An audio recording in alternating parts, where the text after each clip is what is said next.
የ3 ዓመት ደሞዝ አረብ ሀገር ማለት ነው። በአንድ ኩላሊት እየተሰራ ከኢትዮጵያ ጤና ሆነን መጥተን እዚህ ጋር የሥራ ጉዳት በአንድ እግራችን እየቆመን ነው እንግዲህ ዞሮ የኩላሊት በሽታ የሚሆነው። የአንድ ያጎቴ ደግሞ 4 ሚሊዮን ኢትዮጵያ ያለባት የውጭ ዕዳ በ4 ዓመት ውስጥ ትከፍለዋለህ፣ ትቆልፈዋለህ፣ ትዘጋዋለህ፣ ምንም ጥያቄ የለውም። ነገር ግን ሰዎች ገንዘባችንን ዘርፎ ጠፋ የሚሉት ውሸት ከሆነ ብቻ ነው። እየተጨነቁ እዚህ ጋር እኔ በበሽታ እየተቃጠልኩ ብቻ አላውቅም። እኔ ይሄንን እንትን የምሰማት ሆነ ይሄን ይከድ የምሰማት ሆነ አንድ ልጅ አለችው፣ አንድ ልጅ እናቴ መቼ ነው የምመጪ ማርያም ምን ማለት ነው ተደብቆ ነው ልጆቼ እንዳይሰሙ ታሜም ያለው ያልኩት ይሄ ለባለቤቴ ምክንያቱም ዛሬ የ10 ዓመትም فمن شرح الله صدره للإسلام فهو على نور من ربه ካንቺ ውጭ ያሉ ፋሚሊዎች ደህና ናቸው? ጤናቸው ምንም ደህና አይደሉም። እኔም አሁን ነው በቃ ማለት ይሄ ሶሻል ሚዲያ ላይ በቃ ማለት ይሄ አሁን ከሳምንት በኋላ ምናምን ነገሮች አሁን ቀደም ላይ የሆነ ሰው ሲነገር ነበር ተረጋጉ ማለት የሆነ ቀን በቀን እየተረጋጋ ምናምን ነገሩን ማሰብ ያቆምክ ትንሽ እየቀነስክ ትመጣለህ የሆነ ነገሩን ኖርማል ወደ ማድረግ ደረጃ ድረስ በቃ ተበልቻለሁ ይልክ ያምን በቃ ይሄ ያለ አይደለ ብቻ እንደዛ አይነት እንትን ላይ ነኝ ያለሁት ኦሬዲ ተበልቻለሁ ብሬ ኦሬዲ ተበልቷል በምን አይነት መንገድ ነው ከሰዎች ጋር ሆነን ብሩን የምናስመልሰው ሚለው አይነት እንትን ላይ እንጂ ብሩ እንደሚመለስ መልሶ ኦፊስ መክፈት ምናምን እሱ ኦፊሱን እዚህ ቢከፍት ባይከፍት ኦፊስ ውስጥ ያለ ነገር አሁን እዚህ ጋር ለተበላ ህዝብ ምንም ያደርገው ነገር የለም ኦፊስ ውስጥ ያለ ማቴሪያል ምንም ይሄ እንትን ይሄ ያን ያህል ለሱ ማተር የሚያደርግ ነገር አይደለም ከተሰጠው ብር አንፃር ማለት ነው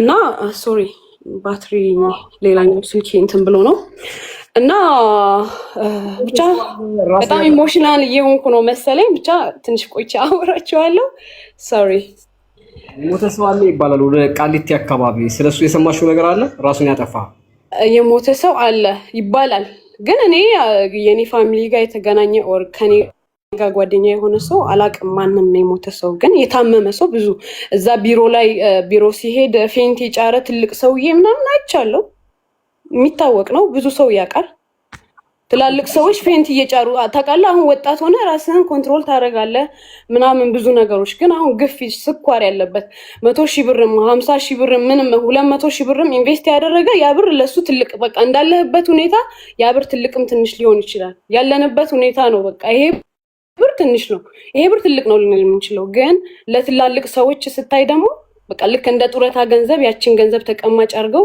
ያችን በየወሩ ለሚጠቀሙ ሰዎች በቃ ወይ የሆነ ልጅ ለሚያስተምር ወይ በቃ ለሆነ ሰው የሆነ ነገር ነው ያ ብር በቃ ያ ካፒታል እንዳለህበት ሁኔታ ያ ካፒታል ያ ኢንቨስት ያደረከው ብር በጣም በቃ አስፈላጊ ነው እና ትላልቅ ሰዎች ናቸው በጣም የሚያሳዝኑኝ እዛ ጋር ሄደው ኦፊሱ ዝግ ሲሆን በቃ ይሄ ከወጣቱ ይሄ ያለ አይደለ በቃ የሚያሳስብ ደረጃ ላይ ያሉ ትላልቅ ሰዎች ናቸው በቃ አንድ ታንቆ የሚመክር ጓደኛ ሊኖረው ይችላል ብዙ ተስፋ የሚያደርገው ነገር ሊኖር ይችላል ሊሰራ ላገኝ ነገ ለወጣለው ሰራለው ምናምን ብዙ ነገሮችን ሊያስብ ይችላል ግን ያው ትላልቅ ሰዎች ትንሽ እኔ በጣም ነው የሚያሳዝኑኝ ከኔ በላይ እውነት አንድ ታንቆ ሞተ የተባለ ልጅ አለ ቃሊቲ አካባቢ የሱ ልጅ ፎቶ ባሳይሽ ልታቅፍ ይችላልሽ ቅድም ሳሳይ ነበርሽ ቅድም ኖ አልነበርኩም አሁን ነው ከስራ የገባሁትና አሁን ነው ለሪኩዌስት የላኩል ሰዓት አካባቢ ነው ከስራ የገባሁትና ልክ ላይቭህን ሳይገባው በቃ አሁን ከፍቼ ላሳያችሁ የምታውቁት ልጆች ካላችሁ መረጃው ደርሷችኋል ማለት ነው እስቲ እሺ ትንሽ ታጣጣ ታረጉልኛላችሁ ጋይስ ኮፒ ሊንክ 10,000 አስገቡት ነገ ስላና እንትን ስለሚል ሪፖርት እናድርግ እያሉ ነው መብረቁ 10,000 20,000 ይግባ እና ሁላችሁም ኮፒ ሊንክ አድርጉ 10,000 ይግባ ሁላችሁም እንደገና ደግሞ አልመዲናን 10,000 ፎሎ መግባት አለባት ዛሬ ሁላችሁም አድርጓት ሁላችሁም እሺ እኔ ተራ ሲደርሰኝ ትነግሩኛላችሁ እሺ እሺ አንዱ ሰውዬው ነው። ይሄ ሰው የምታውቁታላችሁ ከወልዴ ቢሮ ውስጥ። ኦኬ አሁን ያያችሁት ልጅ ከወልዴ ግሩፕ አዲስ አበባ ላይ ወደ ቃሊቲ አካባቢ ነው የሚኖረው። ራሱን አጠፋ የሚባለው ልጅ ይሄ ልጅ አሁን ያሳዩዋችሁ ልጅ አሁን በጽሁፍ ንገሩኝ፣ በጽሁፍ እሺ። ሊዱን አስገባት አንዴ፣ ሊዱ ትናገር። ኦኬ ስለዚህ ሪል ነው ማለት ነው። ታዲያ ይሄ መታነቅ ፎቶ ሲላክልኝ ፎቶ ላኩልኝ ብያቸው ነው የታነቀበት እና ምናልባት ከአንዱ ፌስቡክ አውርዶት አሊያም ደግሞ የውሸት ታንቀው ምናምን ለማስመሰል ሞክረዋል ብዬ ነበር ያመንኩት። ስለዚህ እውነት ነው ማለት ነው። አሁን የቀረው ቤተሰብ መጥራት ብቻ ነው። እሺ ስለዚህ ልጅ የምታውቁ ልጆች ገስ ላኩልኝ። እሺ ዋላ እውነት ነው አውቀዋለሁ፣ የውሸት አይደለም። ኦኬ ስለዚህ እየታነቁ እየሞቱ ነው ማለት ነው። ምንም ማድረግ አንችልም እንግዲህ። እሺ ሊዲያን አስገቧት። እኔ በነገራችሁ ላይ አንድ ፖስት አይቼ ነበረ። መብረቁ ሀብታም ሲያይ ይቀናል። አንደኛ እኔ ሀብታም መሆን አለመሆኔን አታውቁም። የምታውቁት ነገር አለ። የሰው ዕዳ ወይንም ደግሞ ግሩፕ ወይንም ድርጅት ስለሌለኝ እንደምታዩኝ ሲንግል ስለሆንኩኝ በባንክ አካውንቴ ላይ ስንት ይኖር አታውቁም። ስለ ሀብት ተግባባን አይደለ?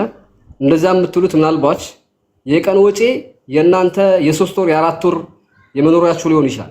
እንደዛ ብላችሁ የምትጽፉት። ሁለተኛ አንበሳ ቢወርድ ለዝም ይላል እያላችሁ ነበር። ለኔ ወልደ ጊዮርጊስ የሰጠኝን ግፍት ለማንም ሰጥቶ ያውቃል።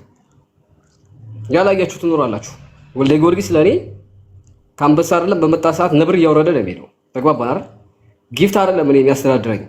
እኔ የሚያስጨንቀኝ ለሊት መብረቁ እባክህ እርዳን እያሉ ደም የሚያለቅሱ ልጆች ከነዚህ ጀምሮ የነሱ ሰቆቃ አሁን እዚህ ላይቭ ላይ ሲመጡ በድንጋጤ ነው የሚመጡት።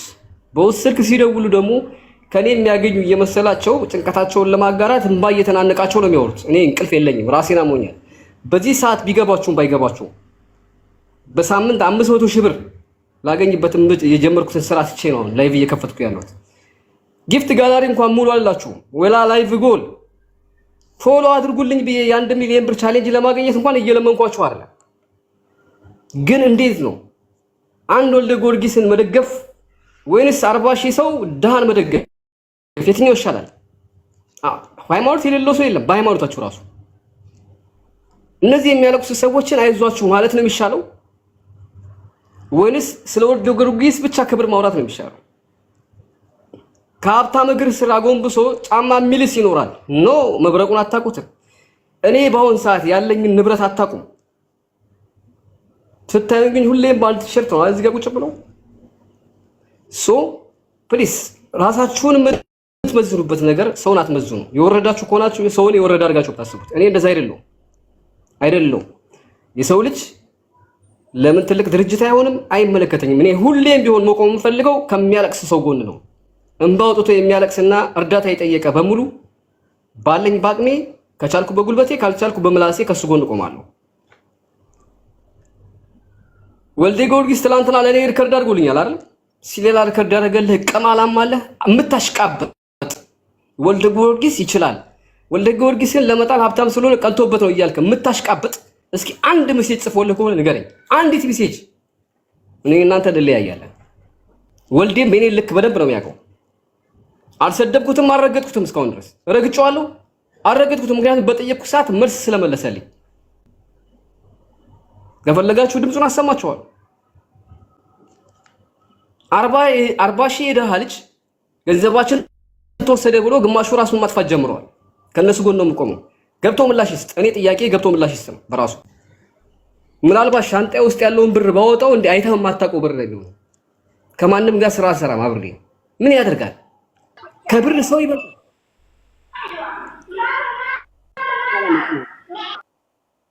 እሺ አሁን እቺ እናቴ የምትሏት አውራ ለሷ አድርስ ስጧት።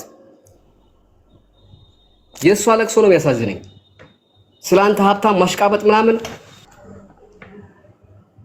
እሺ እናቴ ነሽ ማርያም፣ ላንቺ እድሉን ሰጠሁሽ። ትላንትና ጀምሮ ሳዳምጥሽ ነበር። ሚውታንሽና ወይ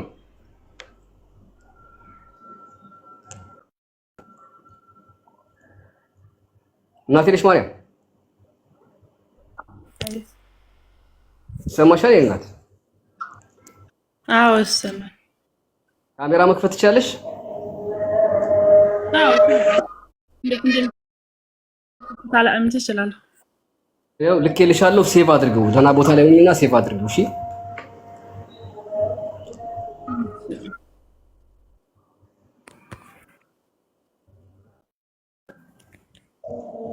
እሺ ትታያለሽ። ትላንትና ካንቺ የተስፋ መቁረጥ ስሜት ሰምተን ነበረ። ፍርሃት ነበረብን። ያው ከእንትናም ጋር እያወራን ነበር። አሁን የሚሰማሽን ስሜትና በአጠቃላይ የተበላሽውን ገንዘብ ማለት ያለሽን ገንዘብ ለህዝብ ተናገሪ፣ ለህዝብ። ከዛም ለህዝቡ መልእክት አስተላልፊ፣ ህዝቡ እንዲሰማሽ። እኛ ብቻ ሳንሆን ህዝቡ ነው መስማት ያለበት። መልእክት አስተላልፊ። እሺ እናት፣ ያለሽን ገንዘብ በአጠቃላይ ተናገሪ። እኔ የተበላሁት 2 ነው። ከማን ያለሽ? 2 ያጎትሽ 4 ያንቺ 2? አዎ ያንቺ 2 ያጎትሽ 4? አዎ ያኔ ይሄ በአረብ ሀገር 3 ወር ደሞዝ በሉት፣ የ3 ዓመት ደሞዝ አረብ ሀገር ማለት ነው። በአንድ ኩላሊት እየተሰራ ከኢትዮጵያ ጤና ሆነን መጥተን እዚህ ጋር የስራ ጉዳት በአንድ እግራችን እየቆመን ነው እንግዲህ ዞሮ የኩላሊት በሽታ የሚሆነው።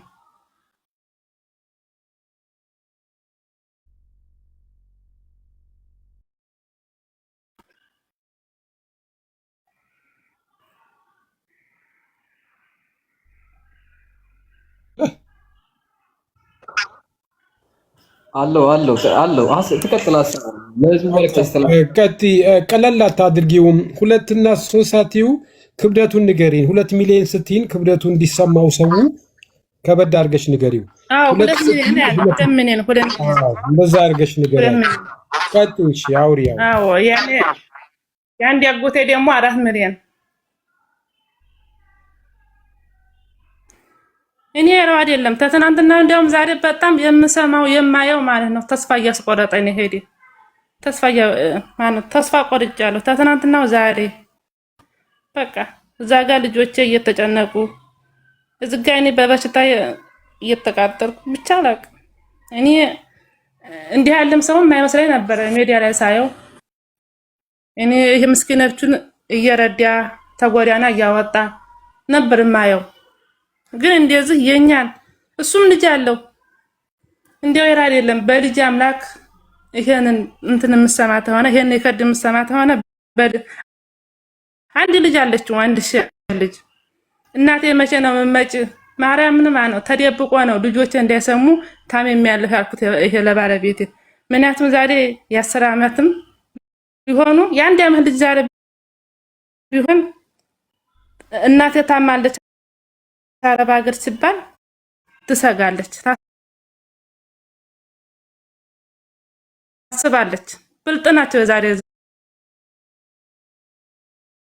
ልጆች።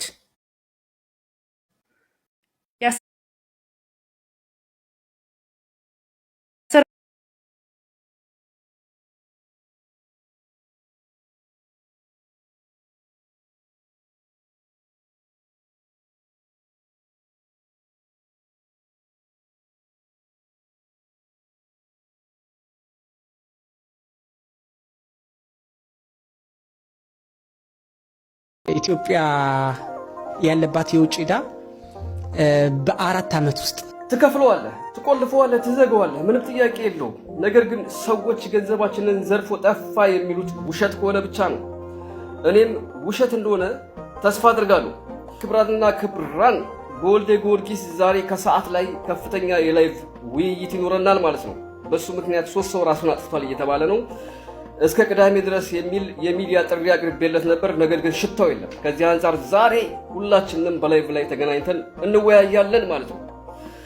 ከዛ በፊት እኔም እኮ ይችን አካውንት እየተጫናችሁ እየገባችሁ 200 ሺህ ብታስገቡኝ 1 ሚሊዮን ብር አገኛለሁ እና ያለብኝን ዕዳ እዘጋ ነበረ። ስለዚህ አትፍሩት። እየገባችሁ አልመዲና አልጤባ ፋሽን የሚለውን እየገባችሁ ፎሎ አድርጉ። 200 ሺህ የገባው ቀን 1 ሚሊዮን ንጹህ ብር አለኝ ማለት ነው። አመሰግናለሁ። ክብራትና ክብራን እንግዲህ ረቂቅ የሚባለውም ከወልደ ጊዮርጊስ ተመሳሳይ ስራ ሲሰራ የነበረ እሱም ከፍተኛ በቢሊየን የሚቆጠሩ ገንዘቦችን ይዞ ሹልክ ብሎ ነበረ። ደብዳቤ ጽፏል። ከሀገር ወጥቻለሁ። በተለያዩ ነገሮች ችግር ደርሶብኛል። ገንዘባችሁ በ16 የባንክ ቅርንጫፍ ተቀምጧል። ነገር ግን ማውጣት አይቻልምና ተስፋችሁን በዋዚ አድርጋችሁ ቁርጥም አድርጋችሁ በልታችሁ ተኙ የሚል መልእክት ይመስል ተሰናብቷል ማለት ነው።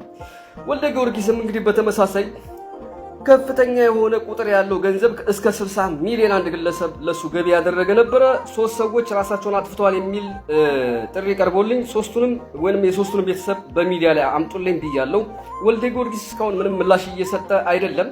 ከዚህ አንፃር ዛሬ ከሰዓት 11 ሰዓት ላይ አካባቢ በላይቭ እንገናኛለን። አመሰግናለሁ። ፕሊስ እየገባችሁ የኔን አካውንት ሁለት የተጫኑት አልመዲና አልጦይባ ፋሽን 200 ሺህ አስገብኝ። 5 አታውጣ፣ ግባ፣ አትፍራ። ፎሎ አድርገው፣ ፎሎ በማድረግ ብቻ 1 ሚሊዮን አገኛለሁ። ችግር የለውም። ምቀኛ ካልሆናችሁ ማታ ላይ 11 ሰዓት በላይቭ እንገናኝ። ቦም